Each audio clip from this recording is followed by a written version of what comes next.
Hello guys, this is Pinoy Crypto at welcome sa ating channel. In this video, mai-share ako sa inyo na bagong NFT game na sasabog ngayong Pasko. Ito ang Place War. Is artillery gameplay that allows players to create and define an outlook of an in-game world through building, battles, and alliance. Inspired ito sa larong Gunbound guys kung naaalala nyo. And I'm very sure na this game will be more exciting and more promising. Kaya ngayon, aalamin natin ang larong ito at babasahin natin ang kanilang white paper, ang roadmap nila, developer, game mechanics, and tokenomics. Okay? So by the way guys, pasensya na kung ngayon lang ako nakabalik mag-vlog dahil naging busy tayo sa work. Pero anyway, we will make more videos related sa NFT or play to earn games na pwede nating pagkakitaan. Okay?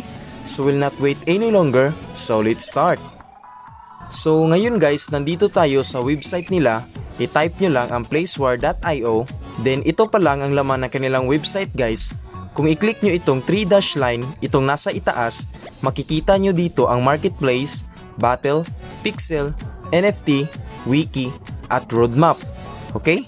By the way guys, this game was not yet released, but pwede mo na siyang malaro guys dahil kakalabas lang ng kanilang playable demo at aabangan natin ang kanilang NFT sale this coming December at sa kanilang play to earn game this coming January 2022. Okay? So let's scroll down guys. Ito yung intro nila.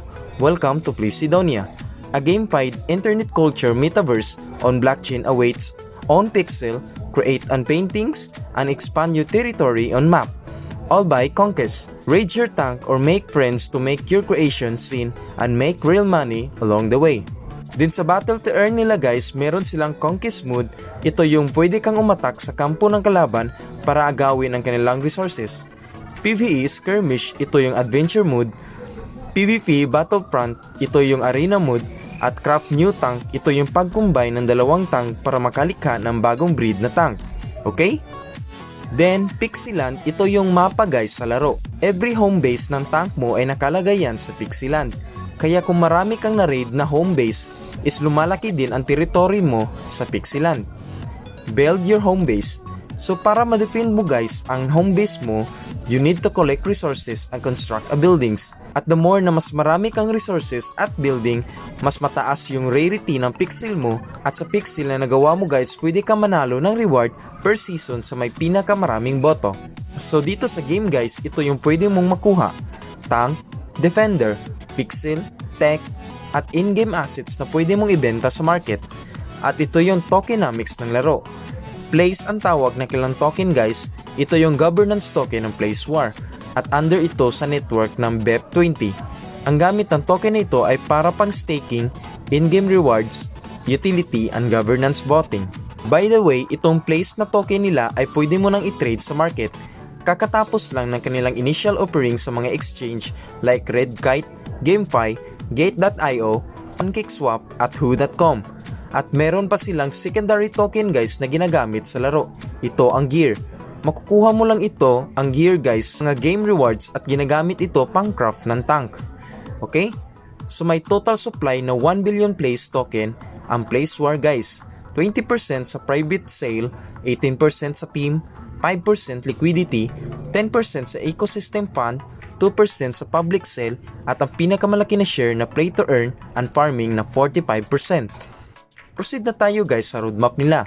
Bali dito na tayo sa 2021 quarter 4. So una yung initial offering nila at aabangan na natin ang kanilang playable beta at NFT sale. At sa 2022, marami pa tayong aabangan sa laro guys, especially sa launch ng game nila, so keep in touch sa kanilang social media para updated kayo sa mga kaganapan sa laro. At ito yung partners nila guys. So present ang mga biggest exchange like Binance, Crypto.com, Polygon, and many more.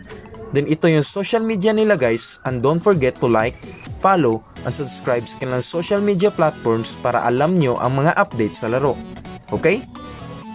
And now guys, punta na tayo sa kanilang white paper. So i-click ulit itong 3- line guys, and click wiki. So dito mababasa nyo ang mga detalye sa laro. So hindi ko na babasahin lahat ang nakasulat dito guys at tatalakayin na lang natin ang mga important information sa game. Then dito tayo sa team nila guys. Sa mga hindi pa nakakaalam, one of the founder ng Place War ay isang Pilipina. Siya ay si Martel Ramos, founder din guys ng Black Tides, a leading and award-winning blockchain PR firm and based in the Philippines. Isa din siya guys sa mga influencers sa CoinMarketCap at Vice President of Goku Market. Siya din guys ang nagmamay-ari ng mga pinakamalaking scholarship program sa Axie Infinity dito sa Pilipinas. Kaya susuportahan natin ito guys dahil ito yung magbibigay ng karangalan sa bansa natin, not just in crypto world but in the whole world. Okay? So dito tayo sa tank nila guys. Para makapaglaro tayo, we need to have 3 tanks sa kada squad natin. Same lang ito guys sa Axie Infinity na 3 ang kailangan mo to start the game. And there are 5 types of tank in Place War. Medieval tank, ito yung matanda na pero may asim pa. Heavy armor, ito yung biyani mo palagi kasi frontliner. Rocket launcher, ito yung masakit sa balat. Mech tank, ito yung mahilig sa sorpresa. And amphibious tank, ito yung mahilig lumusong sa baha. Okay? Din may 5 features ang bawat tanki guys at mag-i-improve lang ito sa stats nila kung may equipment kang ilalagay. Turrets, ito yung nag-determine ng damage mo. Barrel naman sa range. Engine sa mobility kung gaano kalayo ang movement ng tank mo. Armor kung gaano katigas ang depensa. At tracks determine the dodge rate. Okay? Crafting. So pwede ka na mag-craft ng tank guys para dumami ang tank mo. At para makapag-craft kayo, you need to have 2 tanks at kailangan mo rin gumastos ng token para pambayad ng crafting. Ito yung place token, gear token at blueprint. So random lang guys ang paglabas ng crafting at merong billions of combinations na for sure na magiging unique ang tank mo. Then take note guys ha, every tank will have a crafting of limit of 5 and after that, di mo na magagamit ang tank na yan. Okay? Then may 3 battle modes sa Place War. PvE Skirmish, PvP Battlefront, and Guild War. Sa PvE Skirmish, ito yung adventure mode. Ang kailangan mo lang gawin ay makasurvive at matalo ang boss nila para makakuha ng reward at ang pwede mo makuha na reward ay place token, gear token, items, tech NFTs, and equipment NFTs. PvP Battlefront, ito yung arena mode so one-on-one battle ito guys and you need to eliminate all tanks to win the battle. Guild War is 10 versus 10 match sa arena. So napaka-exciting nito guys dahil 20 players all and 1 tank each player at kailangan lang may isang tank na makasurvive para manalo. Every game guys, kailangan mag-deposit ng place at gear token which is pwede mo nang ma-withdraw anytime before the battle starts. At kung manalo kayo guys, paghahatian yung rewards at the same din ang small arena fee. Okay? Fuel, ito yung energy mo guys na gagamitin everyday para panglaro. So may limit lang na fuel kada araw na pwede mo makonsume at magagamit mo lang ito sa PvE at PvP. Kung maubos na ang iyong fuel guys, you need to wait the reset time or use the gear token para mapabilis ang pag-refill ng fuel mo. Okay? Next guys is the pixel. Sa mga nalilito kung anong ibig sabihin ng pixel dito sa Place War, ito yung land ng game guys. Meron 90,000 pixel at makukuha mo lang ito through NFT sale. So owners can have their own pixel depende sa rarity nito. At may 4 na pixel rarity class. Ito yung common, rare, epic, at legendary. So paano malaman kung very rare ang iyong pixel? Malalaman mo lang ito through location. Kung sino yung pinakamalapit sa center ng pixel guys ay ang pinaka-rare. At sa malayo naman ay hindi. Okay? Resources. Kung may marami kang resources ay mas magiging rare ang pixel mo at ang land mo. Zoning. Kapag may marami kang building guys sa land mo ay mas maging rare din ang pixel mo. Okay? Conquest mode. Ito yung parang Clash of Clans guys dahil a-attack ka sa land ng kalaban para agawin ang kanilang resources. So para maka-invade ka sa other land guys, you need to own at least 1 pixel and have a squad at tank at least 3. Dinote lang guys ha, kailangan matalo nyo ang kalaban kapag nag-raid kayo dahil mababawasan ang inyong hawak na NFT items at gear token pag natalo kayo. And be sure na tingnan nyo muna kung may laman ba ang resources ang land ng kalaban para hindi masayang ang panalo nyo. Okay? So para naman sa mga defender guys, merong auto-defending drones na nagbabantay sa pixel mo. Sila din ang magno-notify sa iyo kung meron kalaban na nag-raid sa pixel mo. At para ma-defend mo ito guys, you need to deploy 3 defender tank para hindi manalo ang kalaban. Okay? Din sa in-game items guys, meron dalawang classification nito. Consumable and upgradable NFTs. Consumable, ito yung non-permanent na item or resources mo, at sa upgradable naman, ito yung permanent item na bibigay effect sa battle mo. Dito naman tayo kung paano makuha ng equipment sa laro. Ito yung maintain by consuming resources, obtain randomly from battle, and collect from pixel resources. Buildings are the fixtures on pixel. So may tatlong uri ng building sa Place War. Production facility, ito yung magproproduce ng resources like metal ores, oil, and etc.